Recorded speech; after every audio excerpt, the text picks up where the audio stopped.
Selamat pagi jemaat yang dikasihi Tuhan. Apa kabar hari ini? Saudara, kita tetap bersyukur kepada Tuhan bahwa hari ini Dia masih memberikan kita kesempatan istimewa untuk kembali belajar akan firman Tuhan. Mari saudara kita bersama-sama membuka firman Tuhan di dalam Injil Lukas pasal yang ke-15 ayat 11 sampai dengan yang ke-32. Seluruh bagian itu silakan saudara baca, dan ada beberapa poin yang perlu saya bacakan pada pagi hari ini, khususnya di bagian-bagian tertentu ayat firman Tuhan. Saya bacakan dari ayat yang ke-20. Maka bangkitlah ia dan pergi kepada bapaknya. Ketika ia masih jauh, ayahnya telah melihatnya. Lalu tergeraklah hatinya oleh belas kasihan. Ayahnya itu berlari mendapatkan dia, lalu merangkul dan mencium dia. Saudara, mari kita masuk dalam doa. Kami mohon Roh-Mu yang kudus menolong kami, khususnya saat kami akan bersama-sama belajar akan firman Allah. Bukalah mata hati kami, dan kiranya firman yang akan kami baca renungkan boleh kami mengerti, menyadarkan kami untuk mengetahui betapa luar biasa kasih Tuhan atas kami manusia berdosa. Berbicaralah kepada kami siap untuk mendengar. Di dalam nama Tuhan Yesus kami berdoa. Amin. Saudara-saudara, perumpamaan yang baru saja kita baca, boleh saya katakan adalah perumpamaan yang sangat terkenal. Apalagi kalau kita menelusuri isinya, begitu indah dan dramatis. Saudara, kalau kita bicara tentang nas ini, seringkali orang mengangkat tema itu yang umum, yang lazim, yang sering kita dengar adalah anak bungsu yang hilang. Tetapi saudara, kalau kita melihat secara utuh, sebenarnya yang hilang itu bukan hanya anak yang bungsu, tetapi juga anak yang sulung. Dan kalau kita lebih mencermati akan bagian itu, sebenarnya ada satu penekanan yang sangat penting dalam kisah ini, yaitu apa? Bapa yang penuh kasih, atau kemurahan Allah bagi orang berdosa. Saudara, dalam nas yang kita baca ini, itu diawali oleh satu permintaan singkat dan sekaligus mengejutkan dari anak bungsu. Ia datang kepada bapaknya dan berkata, "Bapa, berikanlah kepadaku bagian harta milik kita yang menjadi hakku." Saudara, kalau kita menelusuri akan bagian ini, dan kalau kita itu memperhatikan ungkapan daripada si bungsu ini, pernyataan ataupun ungkapan itu kalau kita lihat dalam konteks masa kini, tentu kita akan menjadi terkejut. Kenapa bisa, saudara? Apa ada yang salah dari harapan si bungsu ini ketika dia itu meminta bagian warisan dan kekayaan keluarga? Apakah ada sesuatu yang salah? Saudara, pada zaman itu ketika seorang ayah meninggal, maka aturannya demikian. Anak sulung akan memperoleh 2 kali lipat daripada apa yang diwariskan kepada anak-anak. Sedangkan kalau misalkan dalam keluarga itu ada 2 ahli waris, maka anak yang sulung mendapatkan 2/3 bagian, sedangkan anak yang bungsu menerima 1/3 bagian. Saudara, seperti dalam berbagai budaya masa kini, umumnya harta warisan itu akan diberikan setelah ayahnya meninggal. Namun dalam teks yang kita baca atau nas yang kita baca ini, rupanya anak bungsu ini meminta warisannya saat itu ketika ayahnya masih hidup. Dia minta saat dia berkata, sekarang, bukan nanti.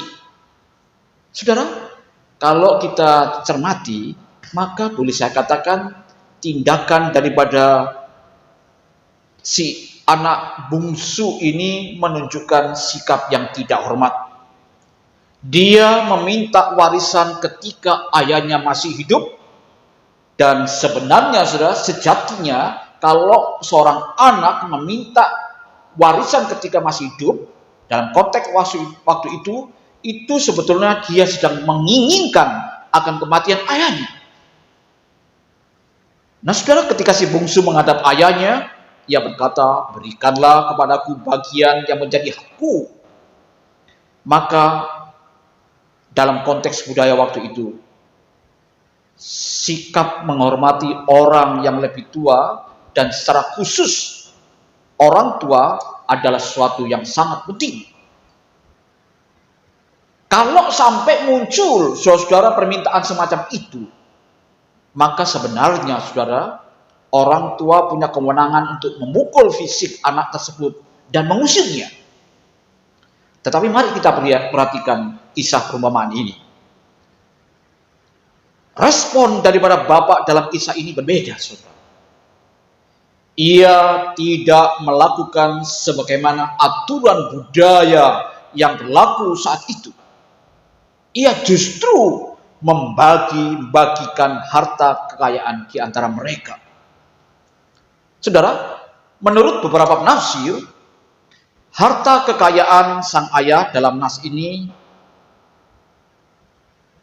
itu berupa atau berbentuk real estate. Nah, untuk dapat menjual 1/3 dari total kekayaannya ini, saudara, maka sudah tentu bapak ini harus menjual cukup banyak tanah miliknya. Dalam budaya masa itu, kehilangan sebagian tanah milik dan itu sama dengan kehilangan sebagian daripada diri kita. Dan bagian terbesar dari status kita dalam masyarakat. Nah saudara, kalau sampai bapak itu melakukan tindakan ini, itu artinya apa saudara? Bapak ini menunjukkan sikap pengorbanan yang luar biasa sebagai seorang ayah. Saudara, sang ayah ini menanggung dengan sabar ketika ia harus kehilangan kehormatannya dan merasakan kepedihannya hati karena kasihnya ditolak sang anak. Dalam kehidupan sehari-hari seringkali kita jumpa atau alami sendiri ketika cinta kita itu ditolak. Nah, salah satu kecenderungan atau reaksi kita ketika kasih atau cinta kita ditolak itu bisa berupa marah, atau mungkin kita akan membalas, dan bisa jadi melakukan apapun untuk mengurangi rasa sakit ditolak. Tetapi dalam kisah ini saudara, ayah yang satu ini sekali lagi tetap mengasihi anaknya dan rela menerima penderitaan itu. Itu tahap pertama. Tahap kedua, saudara, si bungsu pergi ke negeri jauh lalu menjual seluruh bagiannya. Alkitab secara ringkas, saudara, dia menghamburkan hartanya memboroskan semua yang ia miliki dengan gaya hidup yang lepas kontrol atau lepas kendali. Dan endingnya, saudara, ludes sudah segala hartanya. Ia menjadi miskin dan harus bekerja sebagai pemelihara babi. Nah, perlu tahu, saudara, babi pada masa itu termasuk hewan yang tidak boleh dimakan oleh orang Israel.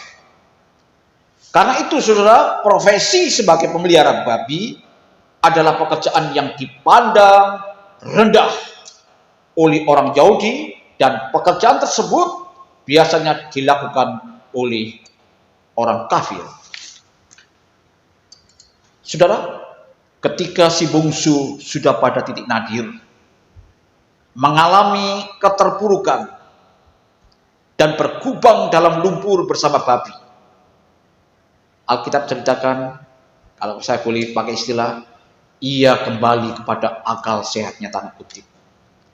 Dia menyadari keadaannya, bertobat dan membuat satu rencana. Mari kita lihat apa saja yang anak bungsu ini rencanakan. Yang pertama, ia berkata pada dirinya sendiri bahwa ia akan kembali ke ayahnya, mengakui kesalahannya, dan siap menerima konsekuensi, yaitu kehilangan hak sebagai anak. Dan yang kedua, ia meminta ayahnya untuk menjadikannya sebagai salah satu orang upahan ayahnya. Karena apa? Si bungsu ini sudah mempermalukan keluarga, masyarakat, dan dianggap mati oleh mereka. Saya yakin, saudara, ketika si bungsu ini di tengah-tengah keterpurukannya ini, tentu dia memikirkan apa yang akan ia katakan nanti di hadapan bapaknya. Dan kemudian, saudara, ia bangkit dan memulai perjalanan pulang. Nah, saudara, kemudian Alkitab ceritakan setelah dia menempuh perjalanan yang jauh menuju rumah ayahnya, saudara, si bungsu mulai melihat rumahnya dari kejauhan, dan ayahnya kemudian melihat dan berlari menemuinya. Nah, saudara, menurut aturan hukum pada masa itu, seorang kepala rumah tangga yang terhormat tidak patut berlari. Anak-anak, perempuan, muda-mudi boleh berlari. Namun kepala keluarga, pilar masyarakat yang bermartabat ini, pemilik properti yang kaya ini tidak patut berlari. Ia tidak akan mengangkat jubahnya lalu lari dengan kaki telanjang seperti anak kecil. Namun mari kita lihat, ayah ini melakukan hal yang tidak lazim. Ia berlari ke arah anaknya, menunjukkan perasaannya secara terbuka, memeluk dan menciumnya. Saudara, betapa terkejutnya si bungsu. Dia tidak membayangkan akan terjadi seperti itu. Dalam sikon yang bingung itu, ia ingin mengungkapkan akan maksudnya. Namun ayah itu, saudara, memotong kata-katanya dan mengabaikan. Dia tidak peduli. Sang ayah melakukan hal yang sebaliknya. Ia berkata kepada pelayannya, "Lekaslah, bawa kemari jubah terbaik, pakaikanlah kepadanya." Saudara, apa sih maksud dibalik ayah ini yang luar biasa ini? Saudara, jubah terbaik itu adalah jubah daripada ayahnya sendiri. Tindakan ayah ini merupakan bukti kuat mengenai dipulihkannya status si bungsu di tengah keluarga. Tidak perlu nanti, tapi saat itu juga.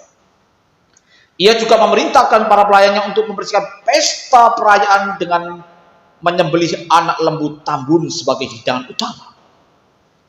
Nah, perlu tahu, saudara, di masa itu daging lembu tambun masuk dalam kategori makanan yang langka, lezat, mahal, dan biasanya dipesan untuk acara khusus dan pesta besar.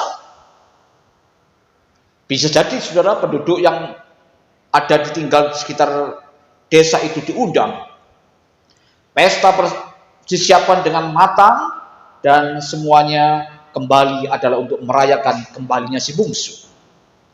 Saudara, apa pesan dari kisah si anak yang hilang ini?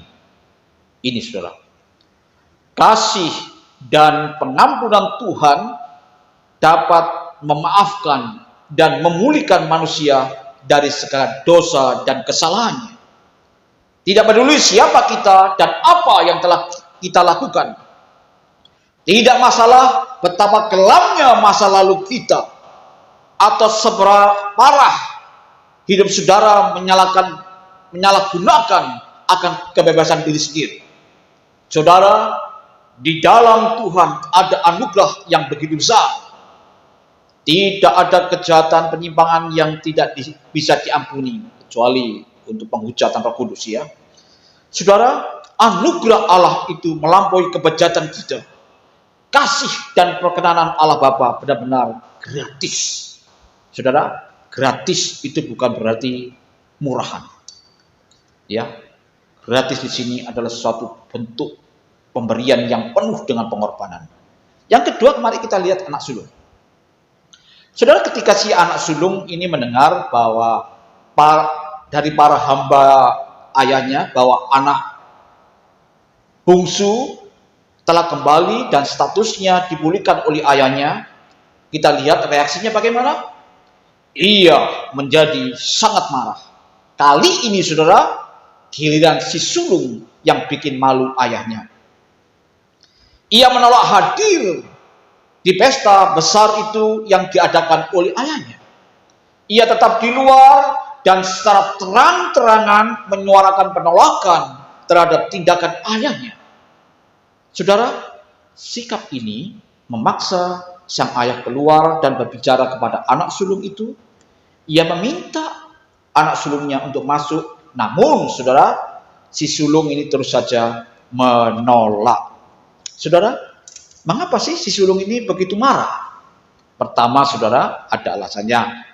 Karena biaya untuk mengadakan acara pesta itu begitu besar. Ya, harus mempersiapkan berbagai hal. Nah, bapaknya kan memotong anak lembu, ya, yang tambun begitu saudara. Tapi mari kita lihat, sebenarnya anak lembu tambun ini hanyalah satu simbol, karena apa yang dilakukan oleh ayah ini jauh lebih mahal daripada anak lembu tambun. Dengan membawa si bungsu kembali ke tengah keluarga, itu berarti apa saudara? Ia telah membuatnya menjadi ahli waris kembali dengan hak waris sepertiga dari kekayaan keluarga mereka. Jadi menurut si sulung, ini adalah sesuatu yang tidak masuk akal. Yang kedua, si sulung itu memiliki satu konsep diri yang saya katakan itu buruk.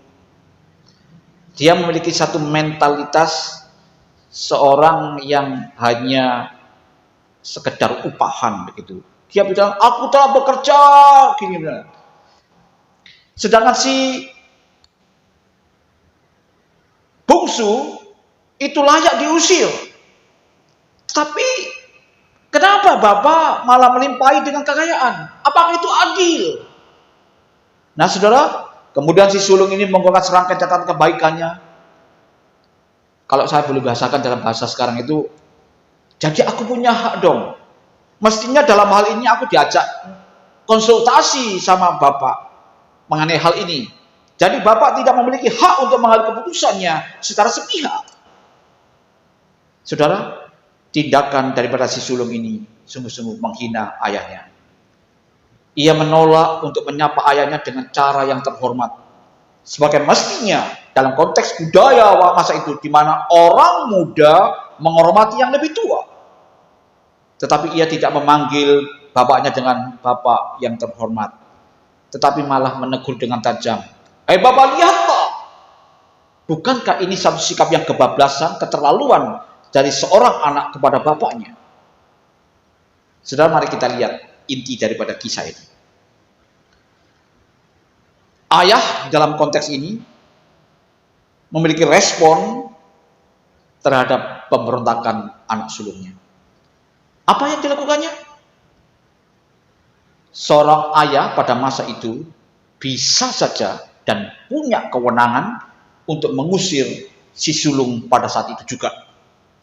Namun yang menarik, sekali lagi menarik, ayah ini merespon anak sulungnya dengan kelembutan yang sangat menakjubkan.